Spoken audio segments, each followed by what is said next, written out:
Saúde mais uma vez, a amada igreja, com a paz de nosso Senhor Jesus Cristo. Amém? Os irmãos estão felizes por estar na presença do Senhor? Os irmãos estão felizes por estar na presença do Senhor? Glória a Deus. Amados irmãos, eu quero convidar os irmãos a abrir a palavra de Deus em 1 Coríntios, capítulo número 5.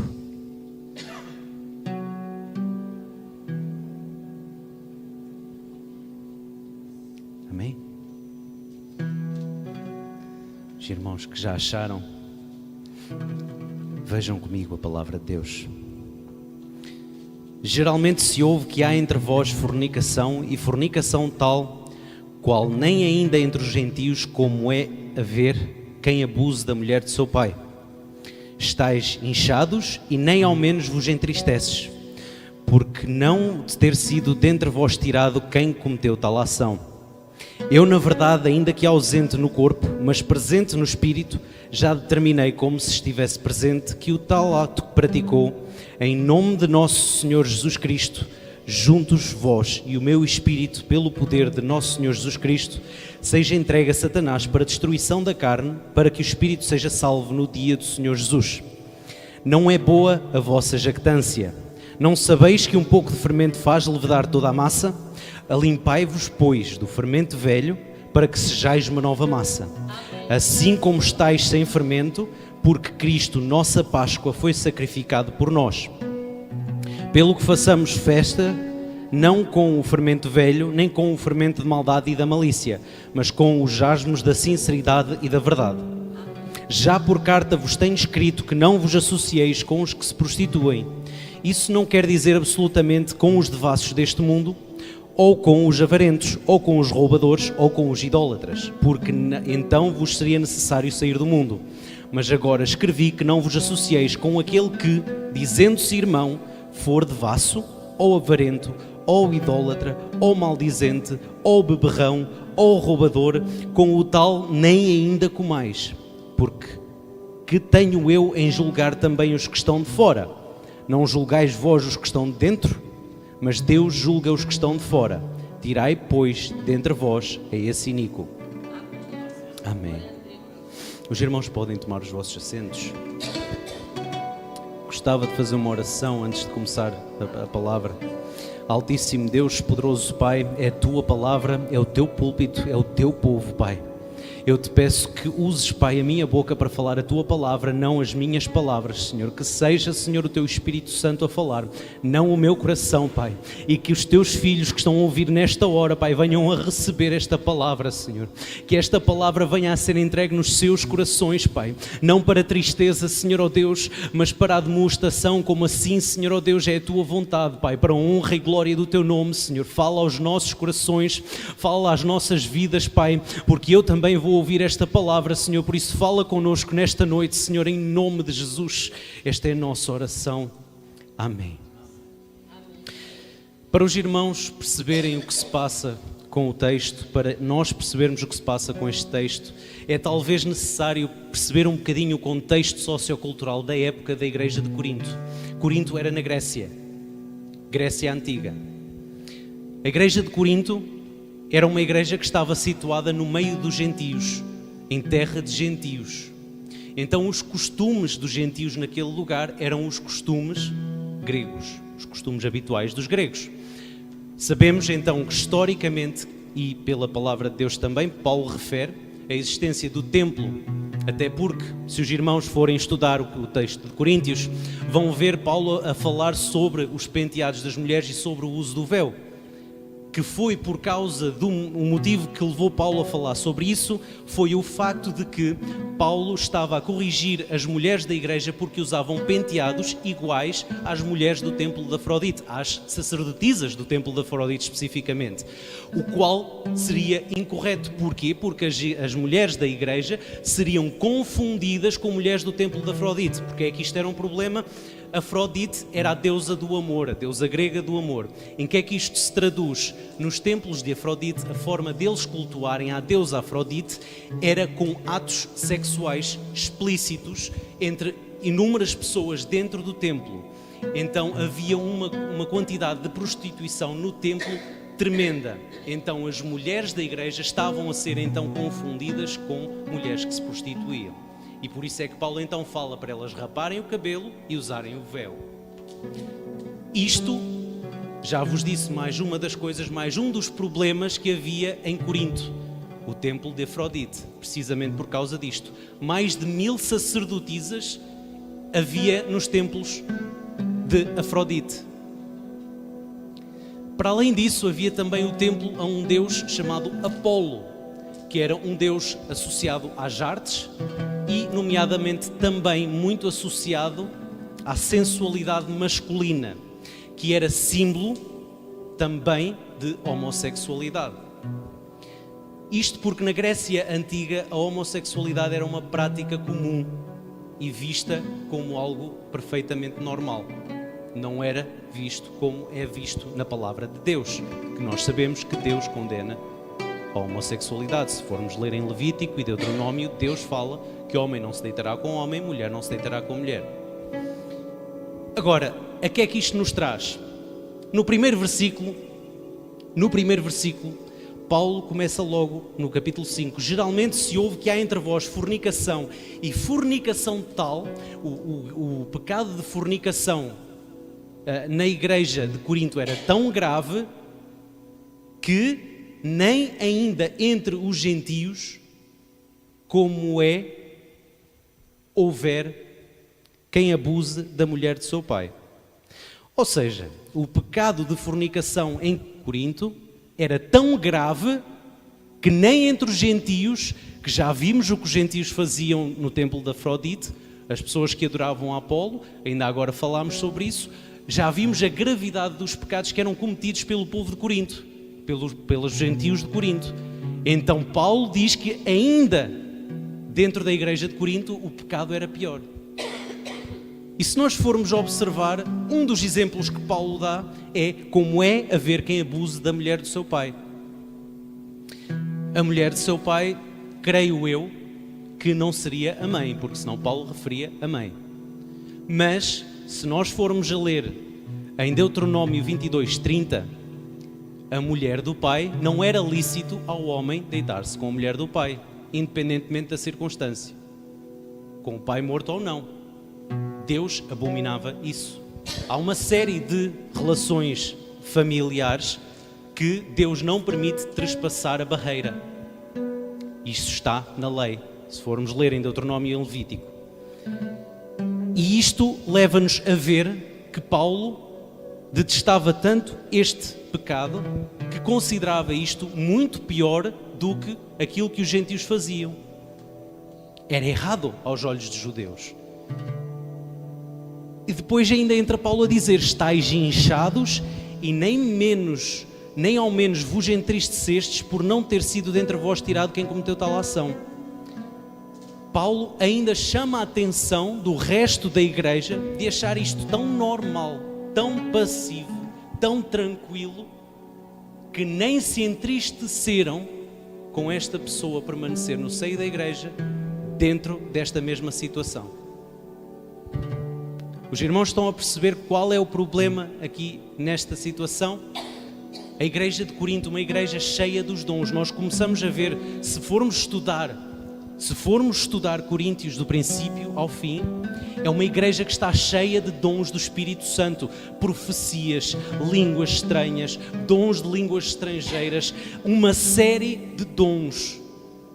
Não havia falta de dons. O próprio Paulo fala isso, que não havia falta de dons na igreja de Coríntio. No entanto, uma igreja tão usada pelo Espírito Santo, porque a palavra de Deus diz-nos que é o Espírito Santo que escolhe os dons que dá e a quem dá. Nós podemos buscar, mas a palavra de Deus diz que é o Espírito Santo que escolhe dar. Nós podemos pedir, podemos buscar aquilo que sentimos no nosso coração, mas é o Espírito Santo que dá. Então uma igreja tão usada pelo Espírito Santo, que tal ponto que Paulo teve que chamar a atenção da quantidade de pessoas que estavam a profetizar ao mesmo tempo, que estavam a falar em línguas ao mesmo tempo. Esta igreja estava cheia de problemas. Ou seja, a presença e a ação do Espírito Santo nem sempre é sinal de santidade. Paulo ainda vem Eu, na verdade, ainda que ausente no corpo, mas presente no espírito, já determinei como se estivesse presente, que o que tal ato praticou, em nome de nosso Senhor Jesus Cristo, juntos vós e o meu espírito, pelo poder de nosso Senhor Jesus Cristo, seja entregue a Satanás para a destruição da carne, para que o espírito seja salvo no dia do Senhor Jesus. Paulo está a dizer com isto, Paulo está, não no sentido literal da carne dele ser morta, mas no sentido de sai fora da igreja, é afastado da igreja, por causa deste pecado tão hediondo que ele estava a cometer ao dormir com a mulher do seu pai, porque era considerado como incesto. Agora, o que é que Paulo vem a dizer a seguir? Não é boa a vossa jactância. Não sabeis que um pouco de fermento faz levedar toda a massa? Então Paulo fica frustrado, chateado com a impavidez e serenidade do povo perante esta situação, e ele explica, e ele pergunta: não sabem vocês que apenas um pouco de fermento leveda toda a massa?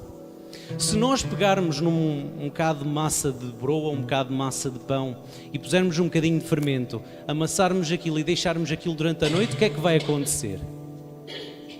Toda a massa vai inchar. Toda a massa vai inchar. E o que é que Paulo está a querer dizer com isto? Se vocês deixam que isto aconteça, esteja no vosso meio, tudo isto, não façam nada, deixam quietinho no canto, tudo bem, sem problema nenhum, o que é que vai acontecer? Vai levedar toda a igreja. Paulo ainda vem a falar: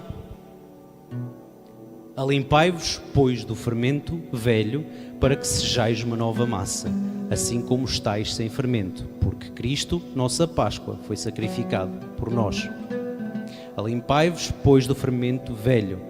Este versículo faz-me lembrar daquele versículo que eu falo aqui às vezes: já estou crucificado com Cristo, agora vivo, pois não mais eu, mas Cristo vive em mim. As coisas velhas já se passaram, eis que tudo se fez novo. E Paulo está a fazer referência a essa situação aqui: alimpai-vos, pois, do fermento velho, para que sejais uma nova massa, assim como estáis sem fermento, porque Cristo, nossa Páscoa, foi sacrificado por nós. Nós estamos aqui a falar de uma alusão à Páscoa. O fermento, no caso, é uma alusão aos pães ázimos ou asmos, como está descrito aqui no versículo logo a seguir. E isto nós sabemos que quem comesse um pão com fermento durante a Páscoa, o que é que acontecia? Era jogado fora do arraial, era até morto, se fosse preciso, porque era abominável ao Senhor, durante a Páscoa, comer pão com fermento. E então é por isso que Paulo vem a fazer esta alusão. Então, nem com fermento de maldade e de malícia, mas com os ázimos da sinceridade e da verdade. Então nós temos que nos apresentar a Deus como pães ázimos, sem fermento dentro de nós. Nós temos que apresentar o nosso corpo, como diz a palavra de Deus, em sacrifício vivo a Deus. E Paulo vem no versículo 9 a dizer: já por carta vos tenho escrito que não vos associeis com os que se prostituem. Isso não quer dizer absolutamente com os devassos deste mundo, ou com os avarentos, ou com os roubadores, ou com os idólatras, porque não, então vos seria necessário sair do mundo. Então Paulo está a dizer o quê? Eu não estou a falar que não vos associeis com os gentios, porque nós sabemos que eles cometem estas coisas, mas cometem-no sem saber que o estão a cometer. Cometem-no sem saber a verdade, sem conhecer a verdade. Mas, no versículo seguinte, agora escrevi que não vos associeis com aquele que, dizendo-se irmão, for devasso, avarento, idólatra, ou maldizente, ou beberrão, ou roubador, com o tal nem ainda comeis. Irmãos, Paulo vem a dizer que nós, enquanto cristãos, E a pastora falou uma coisa muito bem no início, que é bom e suave que os irmãos vivam em união. O bom disso é que nós vivamos em união, e a Bíblia nos mostra, pelos versículos seguintes do que a pastora leu, no que a pastora leu os 2 versículos seguintes, existe o óleo a escorrer pela barba de Arão e a escorrer pela montanha abaixo. Isso chama-se transbordar. Porquê é que eu estou a falar disto? Porque nós, enquanto cristãos, nós somos a luz. Nós somos a luz. Nós somos a luz do mundo. E a luz serve para iluminar. Aquele que está em escuridão, ele não é capaz de estar perto da luz. Porque a luz traz. Isto está escrito na palavra, irmãos. Porque a luz traz à vista os seus pecados, os seus erros, as suas falhas. A luz que ilumina, ela traz à tona os seus pecados. E aquele que gosta de andar em escuridão não vai querer andar na luz. Porque a luz vai refletir-se nos seus pecados. E ele vai ver que está em pecado. Ora, se nós somos a luz do mundo, nós temos que iluminar. Se existe um problema com alguém que está em pecado, essa pessoa tem que se corrigir. Essa pessoa tem que se converter dos seus maus caminhos e mudar, ser transformado. Então, o azeite que eu recebo, que você recebe, ele tem que transbordar de mim e de si para as pessoas que estão à sua volta, para que elas sejam transformadas. Para que não haja então fermento no nosso meio, para que a massa não seja levedada. Nós não podemos deixar-nos influenciar pelo fermento. Antes, nós temos que remover o fermento dos outros. E a palavra fala-nos não vos associeis com aquele que, dizendo-se irmão, for devasso. Os irmãos sabem que devasso tem a ver com a questão que falámos já há pouco, não é? Com a questão da prostituição, com a questão da imoralidade, pronto. Ou avarento, que é, a saber, uma pessoa que é muito agarrada ao dinheiro, é uma pessoa avarenta. Ou idólatra, já falámos aqui algumas vezes sobre vários tipos de idolatria. A idolatria não é só outros deuses, existe idolatria ao dinheiro, à própria pessoa. Eu poder-me-ia idolatrar a mim mesmo. Deus me livre de tal coisa. Mas poderia fazer isso. Não que eu tenha motivos, mas poderia fazer isso. Porque o ser humano, muitos seres humanos se idolatram a si mesmos. Idolatram filhos, idolatram primos, idolatram pais, idolatram irmãos, cantores, sim, pregadores da palavra. Existem muitas formas de idolatria. Muitas formas. Até pastores, exatamente. Tem pessoas que até pastores idolatram e tiram o foco de adoração de Deus para o homem. E nós fomos criados para adorar a Deus. Não é que Deus precise de confirmação, não é que Deus precise de se sentir adorado, não é que Deus precise de se sentir bajulado, não. Deus criou-nos para adorá-lo, para nós sermos beneficiados por essa adoração. A adoração que nós damos a Deus não é para benefício dele, é para nosso benefício. Porque Deus, eu sem Deus não sou nada. Deus sem mim, Ele é Deus. Versículo 12. Porque que tenho eu em julgar também os que estão de fora? Não julgais vós os que estão dentro? Muitas das vezes, irmãos, e como vimos nos versículos, uns versículozinhos atrás, Paulo diz que eles se inchavam, que a igreja de Coríntio se inchava. Muitas das vezes, irmãos, nós, como cristãos, e os judeus tinham também muito hábito de fazer isto, eu sou descendente de Abraão, eu sou cristão, eu sirvo a Deus, eu sou isto, eu sou aquilo, olha o mundo, está em pecado, olha aquela pessoa do mundo anda assim, anda assado, está a fazer isto, está a fazer aquilo, olha aquela pessoa está sempre a beber todos os dias, aquela pessoa está a trair o marido, está a trair a mulher, aquela pessoa está a fazer isto de pecado, está a fazer aquilo de pecado. Esquecemos muitas vezes de olhar para dentro. É isso que Paulo está a dizer neste versículo. Porque tenho eu em julgar os que estão de fora. Os que estão lá fora, irmãos, quem está no mundo é do mundo. Eles não têm conhecimento, eles não sabem a palavra, não sabem o que é certo ou errado. Eu sei, você sabe, nós sabemos. Nós não temos desculpa para fazer o que é errado conscientemente. Somos falhos, somos limitados. Pode acontecer, pode. E nós temos um advogado, como nos diz a palavra de Deus. Temos um advogado que intercede por nós constantemente. Mas um dia ele será juiz. Mas Deus julga os que estão de fora. Tirai, pois, dentre vós a esse iníquo. Então Paulo manda fazer com este homem que estava em pecado, sabia que estava em pecado, sabia que era errado, é tirá-lo fora. Estou eu a dizer que toda a gente que comete pecados é para sair fora da igreja? Não, de modo nenhum, irmãos. Não é isso que eu estou a dizer de todo. Não é isso que eu estou a dizer de todo.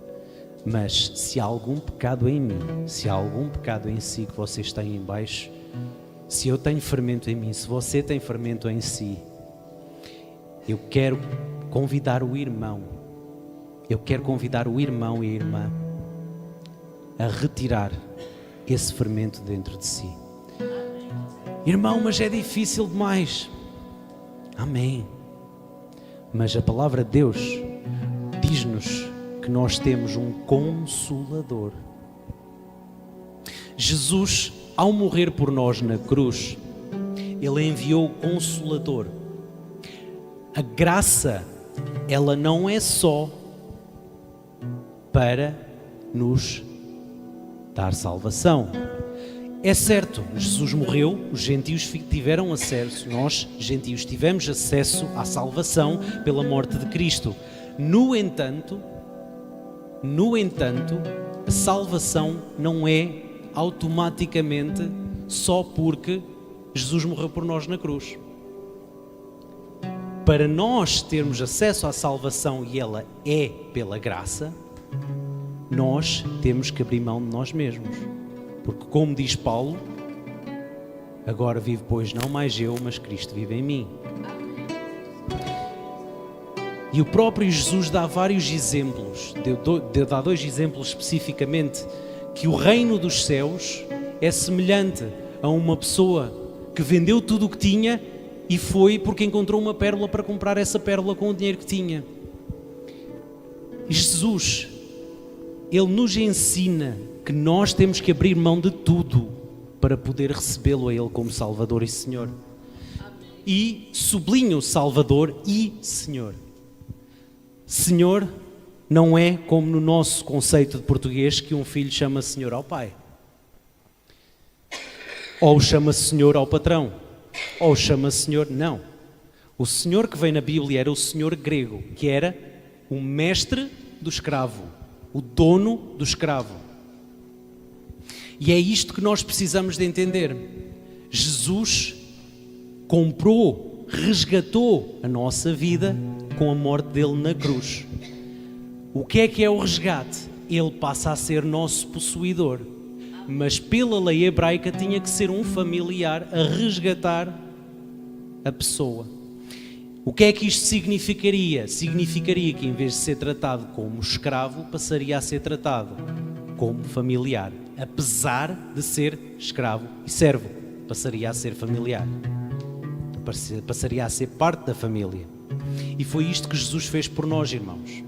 Então o fermento que nós temos dentro de nós, o fermento que nós às vezes deixamos que afeta a nossa vida, é algo que vai contra esse sacrifício que Jesus fez na cruz. Porquê? Porque o Espírito Santo, como a Bíblia diz, nos convence do pecado. Se nos convence do pecado e nós escolhemos não remover o pecado da nossa vida, o que é que acontece? Nós estamos fora da presença de Deus, estamos fora da vontade de Deus, e esse pecado torna-se em nós pior, como diz Paulo, do que se não tivéssemos conhecido. Porque tendo conhecimento e não cumprindo é bem pior. Meus amados irmãos, minhas amadas irmãs, em Efésios 5, de 1 a 8, Paulo repete um discurso muito semelhante a este que faz aqui a Coríntios. Muito semelhante. Efésios capítulo 5, versículo de 1 a 8. Paulo faz um discurso muito semelhante. Então o problema não era só na igreja de Coríntio. É verdade que em Efésios ele não falou deste especificamente que estava a dormir com a mulher do seu pai. Mas o discurso é todo ele muito semelhante. Agora, se eu vemos que alguém está permanentemente numa situação em que está em pecado e não se arrepende do seu pecado e continua a estar enquanto irmão na igreja, dizer-se irmão, mas viver em pecado, como Paulo diz, então o que é que a Bíblia nos diz para fazer? Com o tal nem ainda comais. Eu ouvi de uma pessoa muito sábia uma vez que não é toda a gente que entra na minha casa. E é verdade. E eu concordo muito com isso. Por causa desta palavra. Eu não sabia porquê, mas hoje eu sei, por causa desta palavra. Porque muitas das vezes nós chamamos pessoas à nossa casa e não sabemos o que é que elas vão trazer com elas. E muitas das vezes nós chamamos pessoas que são maldizentes, que são idólatras, são devassos, são beberrões. E o problema disto é o quê? O problema disto é que vão trazer problemas à nossa casa, vão trazer escândalo à nossa casa e escândalo também para a igreja. O que é que isto significa, irmãos? Devemos deixar de ter união com os irmãos? Não, Jesus falou que nós, quando o irmão pecar contra nós devemos ir a ele chamá-lo a atenção. Se o irmão não nos ouvir, se o irmão ouvir, ganhamos a nosso irmão. Se ele não ouvir, para levarmos perante 2 ou 3 testemunhas. Se ainda assim ele não ouvir, para levar perante a igreja. Se então depois, no final disto tudo, não aceitar qualquer correção, então seja tratado como gentio. Foi o que Jesus falou. O que é que isto quer dizer? Nós devemos procurar constantemente afastar-nos do pecado. Se a pessoa com quem nós estamos está constantemente a insistir em falar pecado, nós vamos acabar por ser afetados. Os irmãos nunca se aperceberam que se passarem muito tempo com uma pessoa que diz palavrões, a tendência vai começar a ser dizer palavrões? Os irmãos nunca se aperceberam que se passarem muito tempo com uma pessoa que fala mal dos outros, a tendência será querer começar a falar mal dos outros também, ou concordar com a conversa? Então, irmão, não aceite falarem mal dos outros perto de si. Não aceite, irmãos, não aceite a pessoa que rouba, não aceite, especialmente se for cristão. Não aceite estas coisas na sua vida. Não aceite aqueles que são devassos na sua vida. Não aceite aqueles que são avarentos na sua vida. Não aceite aqueles que são maldizentes na sua vida.